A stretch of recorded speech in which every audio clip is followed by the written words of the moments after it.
Atendiendo diferentes dudas, comentarios de diferentes compañeros del Estado y ya de otras entidades federativas, y dado que ha habido múltiples pronunciamientos, pues continuamos en este debate y vamos a hacer puntual seguimiento a lo que nos comentaron. Para la tranquilidad de los compañeros que están en el programa IMSS ordinario, no está pues ninguna afectación, ningún problema para ellos. Los trabajadores del ISSSTE, del mismo modo, no está dentro del plan presentado al inicio de este sexenio. Y por lo que respecta a los trabajadores de los servicios de salud en cada una de las entidades que ya se firmó, que reitero, Nayarit el 1 de abril entra en funciones, pues me gustaría hacer algunas precisiones de las que hemos podido hablar con los diversos actores, amigos y compañeros que nos han hecho la manifestación. También quiero aprovechar el momento pues para agradecer que esté fluyendo esta información, que cada día haya muchos más comentarios, mucho más debate, más posiciones, y que inclusive hasta personas que en algún momento se mostraban reacias a este comentario que empezamos a vertir, que decían que no iba a pasar nada, pues hoy ya se están pronunciando y está dejándose de lado pues el discurso que no beneficiaba a los trabajadores. Estamos empezando a ver que hay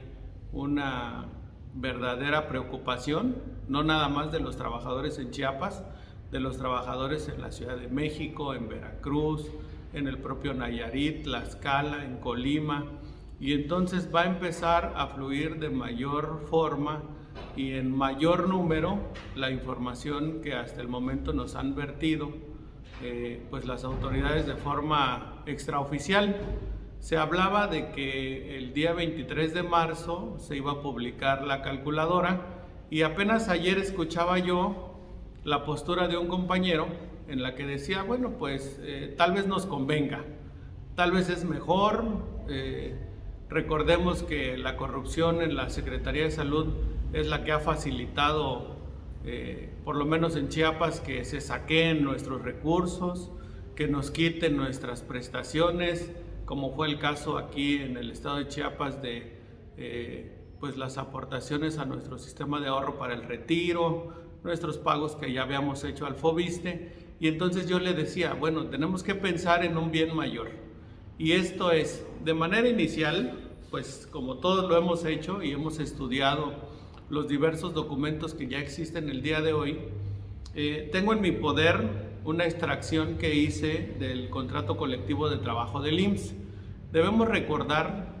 que la titularidad de ese contrato colectivo de trabajo pertenece al Sindicato Nacional de Trabajadores del Seguro Social. Luego entonces, pues todos los trabajadores que puedan ingresar al Instituto Mexicano del Seguro Social, incluidos estos del IMSS Bienestar, deben ser obligatoriamente incluidos en este sindicato. Entonces ahí entra una de las dos vertientes que yo manifestaba el día de ayer. ¿Será que vamos a ser capaces de manera voluntaria, libre e individual de decidir sobre un derecho más que salta en este momento, que es la libre sindicación? ¿Será que va a poder fluir esta información? Porque no podemos ser tan irresponsables y decir que no va a pasar nada, que nada más vamos a tener dos opciones. Bueno, seguimos en el mismo lugar, con las mismas condiciones, pero con un nuevo patrón, o podemos elegir libremente. Y entonces yo les decía, se está rompiendo un derecho humano que los trabajadores han peleado a lo largo de toda la vida, de acuerdo a lo que establece la OIT, en el sentido de la libre sindicación, porque imagínense que en el mismo centro de trabajo pues va a estar el Sindicato Nacional de Trabajadores de la Salud, el SENSA, y el Sindicato Nacional de Trabajadores del Seguro Social, que pues en la práctica podríamos decir que no pasa nada, que no afecta nada, pero entonces surge otro tema muy en estudio en estos momentos, que podría ser la discriminación, y otro que podría ser a trabajo igual, salario igual. Entonces surgen muchas dudas y yo sigo insistiendo que no es una cuestión de alarma, sino de documentarse, de informarse,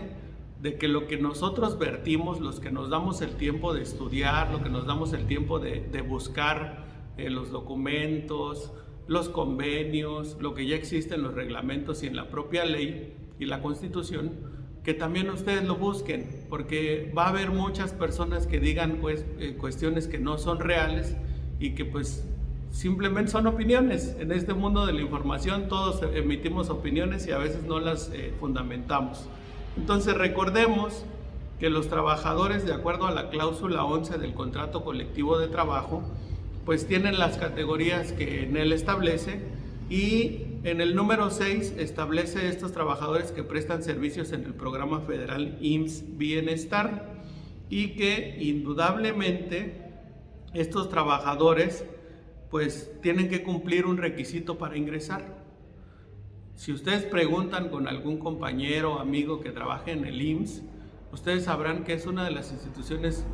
donde es más complicado ingresar a través de esa bolsa de trabajo, porque te piden diferentes condiciones, y una de ellas es pues que el sindicato lo autorice. En el IMSS Bienestar va a suceder lo mismo. Ahí lo pueden verificar en el contrato colectivo,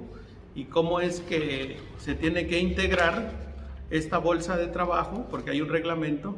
pues a través de las bolsas de trabajo que el propio IMSS y la Comisión Nacional Mixta de Bolsa de Trabajo del sindicato tienen establecidas. Entonces, cuando a ti te dicen que de manera voluntaria puedes decidir dónde quedarte, te están dejando de decir que también si tú de manera voluntaria renuncias, pues vas a tener que ser liquidado. Yo ya lo había dicho en otro video. Un compañero decía, bueno, pero a lo mejor y me conviene recibir una liquidación y cambiarme a la nueva base laboral del IMSS. Lo que tenemos que analizar es que personas que hoy, como su servidor, tenemos 12 años, 13 años de servicio, ya cotizando en nuestro sistema de ahorro para el retiro, ya cotizando a nuestro fondo de vivienda del FOBISTE, tendríamos que empezar de cero con aquella nueva relación laboral, porque recordemos que son incompatibles. Y por ello me di a la tarea de que en ese mismo contrato colectivo de trabajo yo pudiera buscar lo establecido en el reglamento de jubilaciones y pensiones. Y entonces el artículo 8 de ese reglamento dice que mínimo un trabajador debe tener 60 años de edad y por lo menos un mínimo de 10 años al servicio del instituto. Si es que se quisiera jubilar por la categoría de edad avanzada y vejez. Y entonces, si nosotros empezamos a ver esto, su servidor, que ya empezó a cotizar en el sistema de ahorro para el retiro, si yo renuncio, ¿qué le va a pasar a ese dinero? ¿Qué le va a pasar al dinero que se deposite en el FOBISTE si yo ya no estoy activo? ¿Cómo voy a poder solicitar un crédito a FOBISTE si uno de los requisitos es continuar en estado activo? Pero bueno, hablando de las jubilaciones y las pensiones, imagínense ustedes que cuando te quieras jubilar con 60 años cumplidos y un mínimo de 10 al servicio del Instituto Mexicano del Seguro Social, solamente vas a poder conservar el 50% del salario integrado que tengas al momento de la jubilación. Entonces, evidentemente no te va a convenir jubilarte. Entonces, primer punto desde mi opinión es, en el momento en el que tú renuncies, aunque tú creas que es de manera voluntaria, vas a perder eso que ellos dicen que no es lo que se va a perder, que es la antigüedad. Porque la antigüedad no nada más es una palabra, es un derecho adquirido por el paso del tiempo, pero pensando en el futuro, no en lo que ya pasó. Pensando inclusive en este mismo reglamento de jubilaciones y pensiones, si tienes un impedimento por invalidez o un riesgo de trabajo, de acuerdo a esta antigüedad que el propio reglamento establece, es el monto pues con el que tú te vas a poder pensionar. Y entonces ahí es donde yo digo que se violan otro de los derechos humanos, estos famosos términos de bienestar, estos términos de salud en temas económicos, sociales, políticos. Se está violando cuando te dicen que tú puedes renunciar de manera libre, pero no te dicen las consecuencias de que un trabajador de 45 años, de 40 años, tenga que laborar hasta que vuelva a tener 60 años y que pierda esta antigüedad, porque la vamos a perder, para podernos jubilar de manera previa. Es algo complicado de que en ese momento lo entendamos, pero como bien lo decía otro de los compañeros, hace tiempo, antes de que muchos de nosotros ingresáramos a la Secretaría de Salud, se reformó la ley del ISSSTE y entonces hubo un movimiento a nivel nacional para iniciar procesos legales contra esa reforma a la ley del ISSSTE,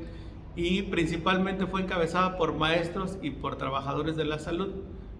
debido a posiciones como las que hoy dicen, en las que no va a pasar nada, en las que la autoridad promete que va a respetar derechos. Muchos de los compañeros no pudieron interponer su amparo en aquella época y perdieron grandes beneficios. Muchos de nosotros ya ni siquiera podemos elegir el 10º transitorio o la cuenta única, porque pues ya no fue parte de nuestro beneficio. Esa es una de las cosas que pierdes cuando tú renuncias de manera voluntaria y terminas la relación laboral. Entonces, yo sigo insistiendo que no es una cuestión en la que nosotros podamos pensar que nos conviene como trabajadores de la Secretaría de Salud renunciar a una relación laboral, dar por terminada nuestra relación laboral y sin más incorporarnos a una nueva plaza, porque es empezar desde cero, es crear nuevos derechos, nuevas obligaciones, es dejar de lado lo que hicimos y pues prácticamente tirar a la basura el esfuerzo de tantos años, dejar de pertenecer a un organismo sindical como es el CENSA, dejar de tener la prestación del ISSSTE para ahora adquirir la prestación del IMSS en la atención médica, dejar de tener el FOBISSSTE para ahora poder acceder a este fondo que establece el propio IMSS en el sentido de fomento de la habitación de los trabajadores, que por cierto te dicen que debes tener una antigüedad mínima efectiva de 5 años para poder solicitar este crédito de vivienda a través de ese fondo, o inclusive pues en el Infonavit. Entonces no sé si puedo ser más claro en esto. Yo sigo invitando al debate. Sé que no tengo la verdad absoluta ni quiero convencer a aquellos incrédulos, pero antes de que la realidad nos alcance, debemos continuar en el compartir las ideas, contrastar las opiniones, pero reforzarlo con los documentos oficiales. Y voy a finalizar en este día que me permití hacer un video más largo con una reflexión. Compañero, compañera,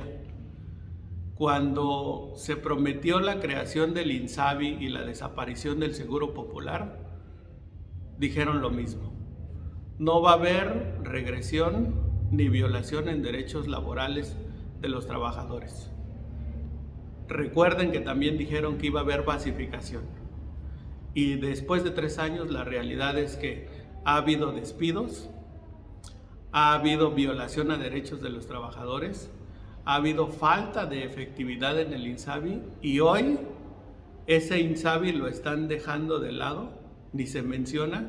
para implementar IMSS Bienestar. Aquel compañero que ya fue despedido, aquel compañero que fue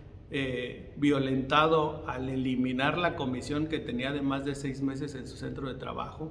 aquel compañero que se negó a aceptar de manera voluntaria, como ellos llamaron, estos cambios de adscripción, ya resintieron, lo que significa que un programa escrito sea operado por un humano puede fallar. Entonces, esta es la reflexión que dejo. Yo sigo esperando que la información fluya y vamos a estar muy atentos a lo que las propias autoridades sindicales manifiesten, porque hasta el momento siguen calladas, siguen haciendo caso omiso de la realidad, y esperemos que, así como he recibido esta información, esta misma se difunda y podamos seguir contrastando ideas. Muchas gracias. Seguimos en el debate de la federalización de los servicios de salud.